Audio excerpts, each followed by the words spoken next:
தந்தை, மகன், தூய ஆவியின் பெயராலே ஆமென். இறையேசுவில் பிரியமுள்ள என் அன்பு சொந்தங்களே, உங்கள் அனைவரையும் இந்த புதிய நாளில் சந்திப்பதில் பெரும் மகிழ்ச்சி அடைகின்றேன். இறைவனுடைய அன்பும் அரவணைப்பும் உங்களுக்கும் உங்களுடைய குடும்பத்தில் உள்ள அனைவருக்கும் கிடைக்க சிறப்பாக ஜெபிக்கின்றேன். இன்றைய நற்செய்தியானது மார்க் எழுதிய நற்செய்தி 7வது அதிகாரம் வசனங்கள் 31 37 முடிய உள்ள வசனத்தில், காது கேளாத திக்கி பேசக்கூடிய இருவர் இயேசுவிடம் வந்து அவரிடம் எங்களை குணப்படுத்தும் என்று வேண்டுகின்றார்கள். அதற்கு இயேசு அவர்களை தனிமையான இடத்திற்கு கூட்டிக் கொண்டு வந்து அவர்களை குணப்படுத்துகின்றார். அது மட்டுமல்லாமல் அவரை பற்றி யாரிடமும் சொல்ல வேண்டாம் என்று கூறுகின்றார். ஆனால் அவரை பற்றிய செய்தி உலகமெங்கும் பரவியது என்ற நற்செய்தி இன்று நமக்கு கொடுக்கப்படுகின்றது. அன்புமிக்க சகோதரமே, சகோதரிகளே,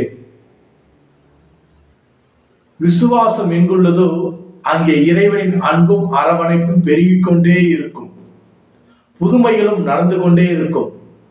அந்த விசுவாசம் நம்பிக்கை அடிப்படையில் தான் இன்றைய இருவர் இயேசுவிடம் வந்து குணம் பெற்று செல்கின்றார்கள்.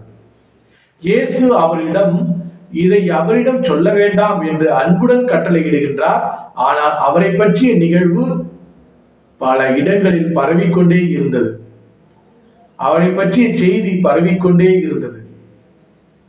அன்புமிக்க சகோதரமே, சகோதரி, இங்கு நாம் தெரிந்து கொள்ள வேண்டிய முக்கியமான விஷயம் என்னவென்றால், இயேசு தன்னை நாடி வந்தவர்களுக்கு எப்பொழுதுமே அவர் அன்பு கரம் கொண்டு நீட்டி அவருடைய தேவையை பூர்த்தி செய்கின்றார். இதுதான் இன்றைய நற்செய்தி நமக்கு கொடுக்கும் செய்தி. நம்மை நாடி தேடி வருகிறவர்களுக்கு நம்மாலான உதவியை செய்ய தயாராக இருக்கின்றோமா? சிந்தித்து பார்க்கும். அது பணம் மட்டும் பெரிய இல்லை. பாசமும் நேசமும் அன்பும் அக்கறையும் ஒரு நல்ல விசாரிப்பும். நீங்க பல பேர் பணம் பணம் பணம் தான் சொல்லிட்டு நிற்கிறாங்க. அன்பான வார்த்தை, அக்கறையான வார்த்தை அது எங்குமே இல்லாமல் போய்விடுது. அன்புமிக்க சகோதரமே, சகோதரிகளை சிந்திப்போம்.